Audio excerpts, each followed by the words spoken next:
Okay, we are starting closing bell a bit early today, and I guess 1.5 hours of treacherous market activity is what we are in for. It's been really, sharp slide, but through the day the market's not seen even one attempt of recovery. There was one perhaps at 9:30, 9:45.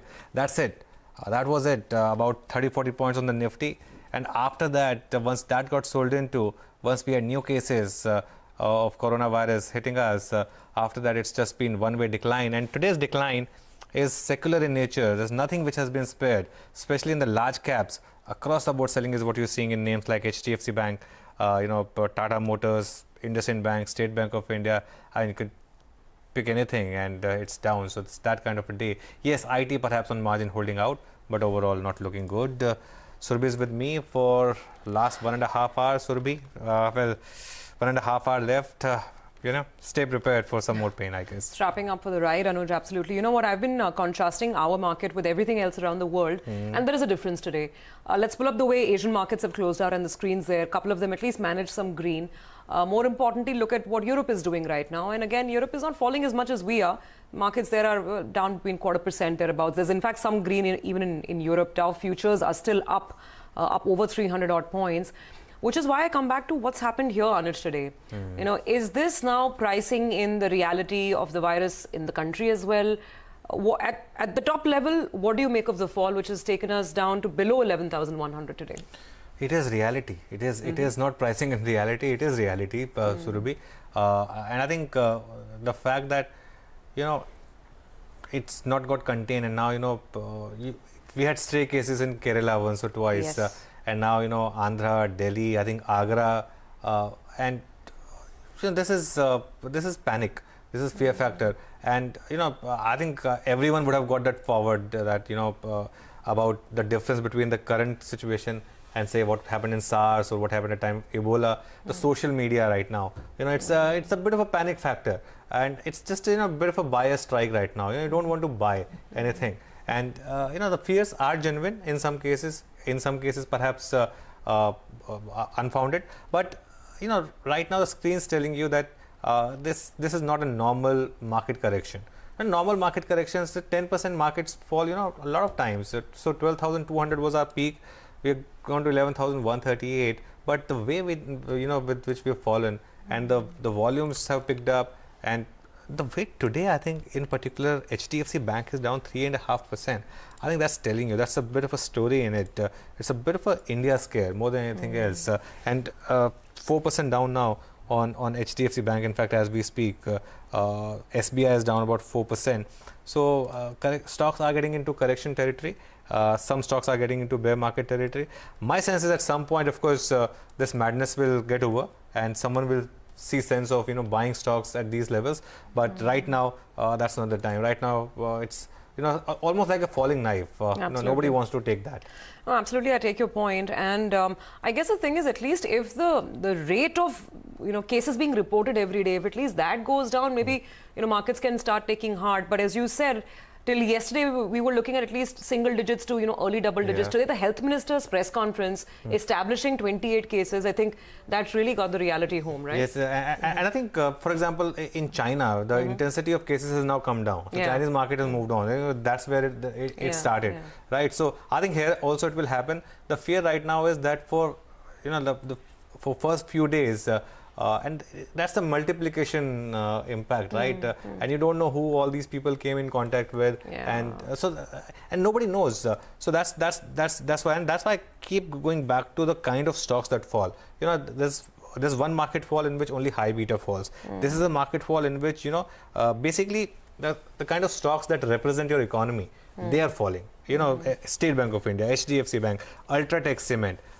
These are the names which were doing well before this hit us, and these are proxies of economy. So by selling these stocks, the message which is being given, Reliance, is that it's at some point going to impact your economy, and there's going to be a bit of a reset. And that's why, and don't even talk about mid-caps. Mid-caps, I was going to ask you. I knew that question was coming, but 1:5 on advanced decline, and when there's a fire in your house, you don't worry about the sale at some apparel company or something. You just first think about saving your house. I guess that's what's happening right now. Oh, absolutely. Well, mid-caps, just to name a couple of them, I mean, NCC, India Cements, stocks are going all over the place.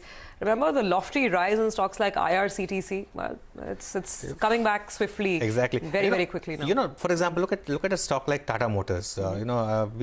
We had this painful run in Tata Motors for last 2-3 years, and after that, last 2 quarters numbers, we saw this rally, going up all the way up to 200, right? From lows of about 112 to 200.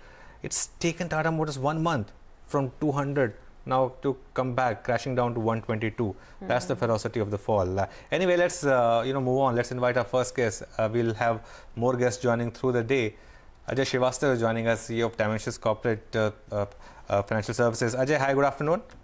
So it's looking rather weak. But your thoughts on the way today? Some of these blue chips have fallen. HDFC Bank is down 4%, State Bank is down 3%, Bajaj Finance is down 5%. What do you make of this big fall today? Anuj, the reality of the market is what happened in the 10-year yield in the US, or traveled all the way to 1.1% and maybe even below today. They might even cross the 1% mark. So which tells you that the flight to safety is on and in full stead at this point of time. Of course, all the carry trades have finished by and large. The leverage trades are getting over and cut with. And which is typically, this will also happen is that the ETFs will also take an outflow. And when ETFs have an outflow, they have no choice but to sell. Levels don't matter. And we have come on, unfortunately, we came into this market in a background of being the most expensive market in the world, by and large. Whether you look at PEs and EPS and, price to book, we were the most expensive market in the world. So to that extent, the Nifty stock had to take the brunt because the ETF selling is going on, the deleveraging is happening globally. So you cannot see flows coming here. And the flows don't need to come.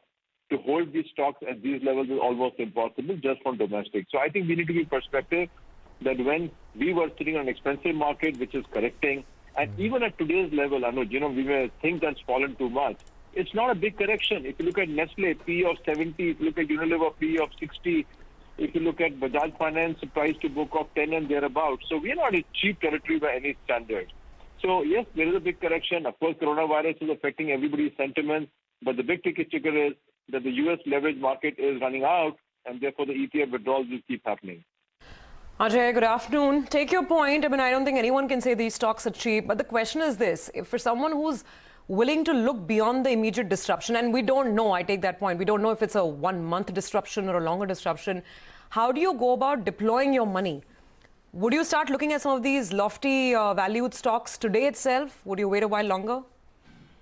No, in fact, Anuj, you and I had a chat on the 1st of January this year, and I was not very enthusiastic about Indian stocks, and, you were kind of questioning, and I still hold on to the fact India is not a great story. So if you look from outside perspective, what's the story? Our growth rate is pummeled down to sub-5 levels. The environment is not exactly conducive to this thing. If you look at the television debates, nobody talks of the economy. Whether it's Delhi election, whether it's a parliament, you heard the discourse yesterday, nobody's talking about the economy at this point of time. It's not even on the agenda. And as the government is concerned, this has to be a 100% focus item today. If you were to have faith in Indian stocks, then the government needs to be focused 200% on this.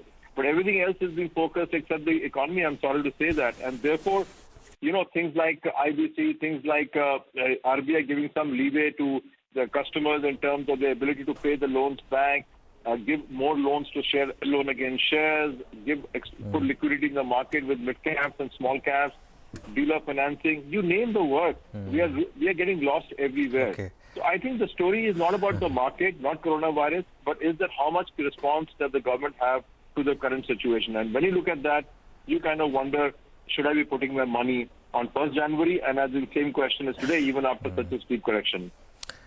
Okay, Ajay, to be fair, the discourse was the same even when the market was going up. So, but the larger point here, yesterday we saw 50 basis point rate cut by the Fed, which is, of course, coordinated action was spoken about, but nobody expected this quick and 50 basis point rate cut. And the market sold off in US. There's some kind of conversation about a surprise rate cut from RBI at some point. Do you think that will meet the similar fate then?